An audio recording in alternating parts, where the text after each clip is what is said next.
जय गुरुदेव। नवंबर का महीना चल रहा है और सर्दियां आ गई हैं। धीरे धीरे ठंडी हवा चलने लगी है, रातें लंबी होने लगी हैं और अब लोग भी कहने लगे हैं कि अब तो ठंडी है, सोने दो, जगाओ मत। दुनियादारी में चलो ये बात चल सकती है, लेकिन एक साधक की लाइफ का क्या साधक भी सोने के लिए बना है?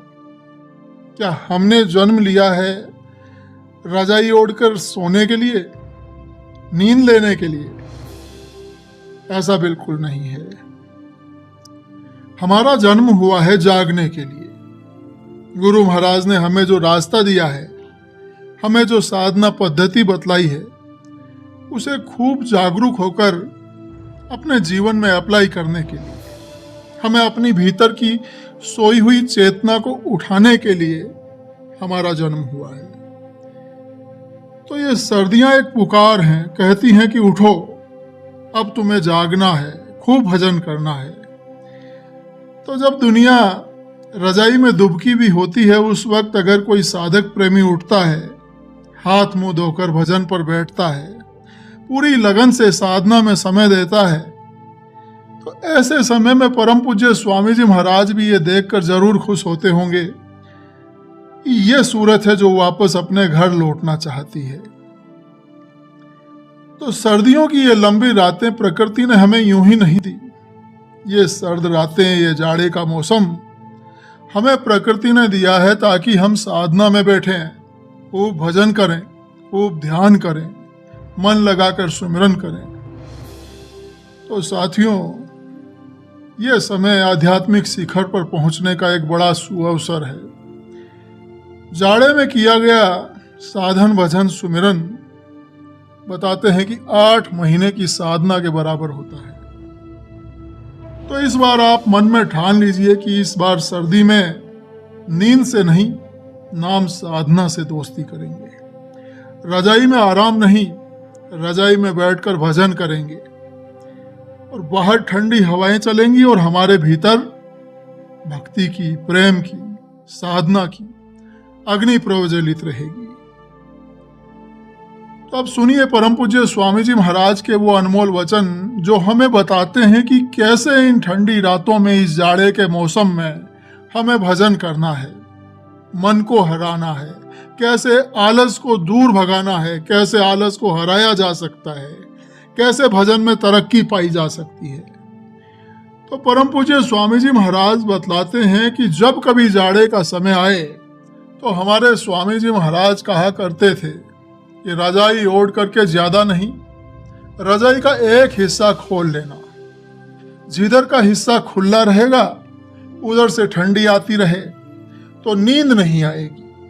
पूरी रजाई ओढ़ के बैठ गए तो आलस आ जाएगा और उसी में गर्माहट में साधक सो जाएगा। जब सुस्ती, आलस आ जाएगा तो भजन छूट जाएगा।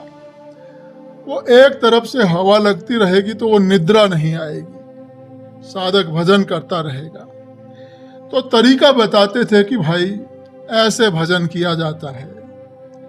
तो परम पूज्य स्वामी जी महाराज बतलाते हैं कि जाड़े का मौसम आ रहा है, धीरे धीरे ठंड पड़ने लगी है, रात बड़ी होने लगी।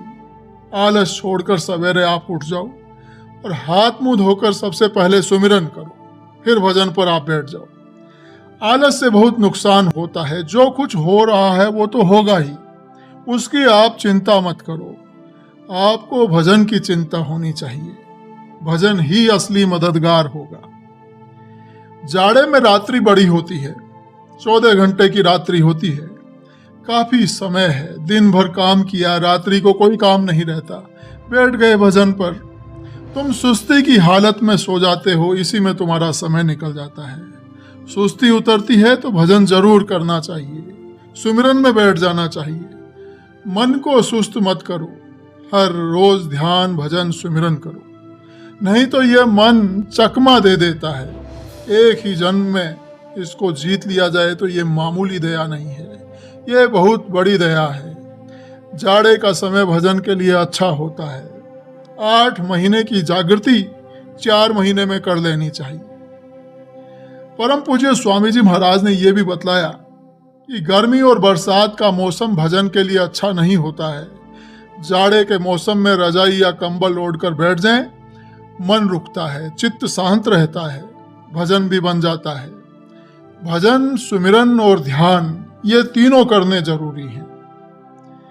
इधर उधर मन जो तुम्हारा घर में इधर उधर कहीं भागता भूगता है, तो इसको थोड़ा सा इस समय पर आप रोको। जब भजन में बैठो तो कानों के साथ, क्योंकि सूरत में कान है।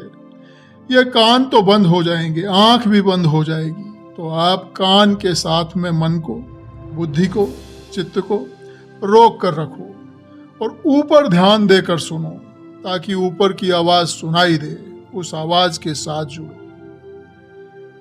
तो साथियों, परम पूज्य स्वामी जी महाराज के ये वचन बड़े अनमोल हैं। तो ये जाड़े की लंबी रातें हैं, लेकिन वक्त बहुत कम है, वक्त बहुत छोटा है। कितनी रातें हमने यूं ही बिता दी और न जाने कितनी रातें यूं ही बीत जाएंगी, पता भी नहीं चलेगा। तो जो आज नहीं उठा तो वो कल को फिर यही कहेगा कि भजन में मन नहीं लगा, आलस आ गया।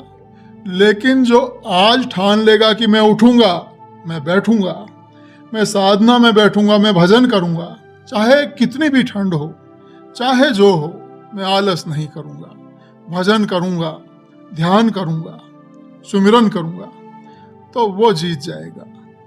अरे भाई, अपने रजाई कंबल में बैठे रहना है और मालिक का नाम जपना है, भजन करना है।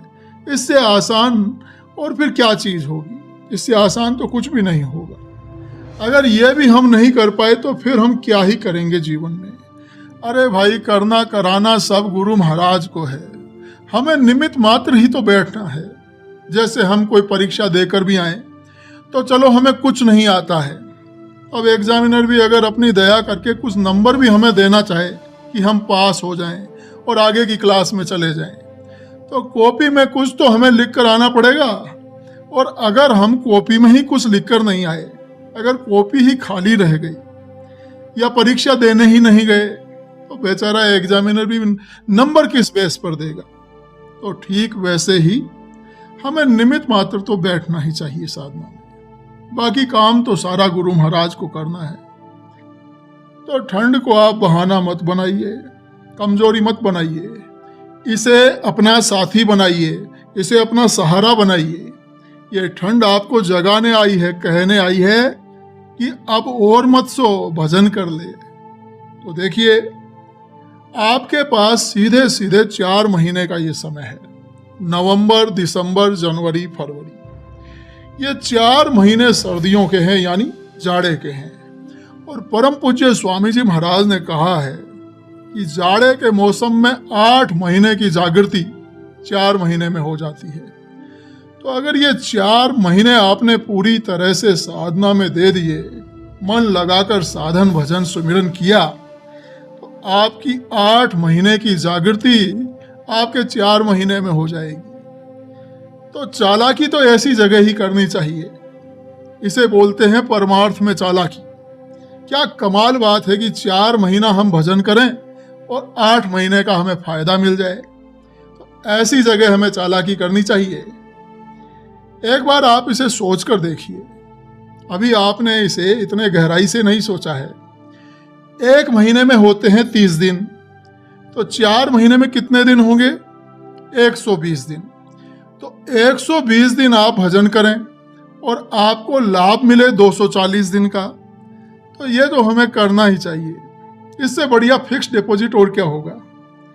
और अगर मन लगाकर करेंगे तो फिर स्वामी जी महाराज तो कुछ का कुछ कर सकते हैं। देने वाले परम पूज्य स्वामी जी महाराज हैं। देने वाला बहुत कुछ दे रहा है, दया कृपा लुटा रहा है, लेकिन हम ही ले नहीं पा रहे हैं। तो संकल्प लीजिए, इस बार सर्दियों में हमें खूब भजन करना है, खूब लगकर साधन भजन करना है, सुमिरन करना है, खूब लगन के साथ करना है।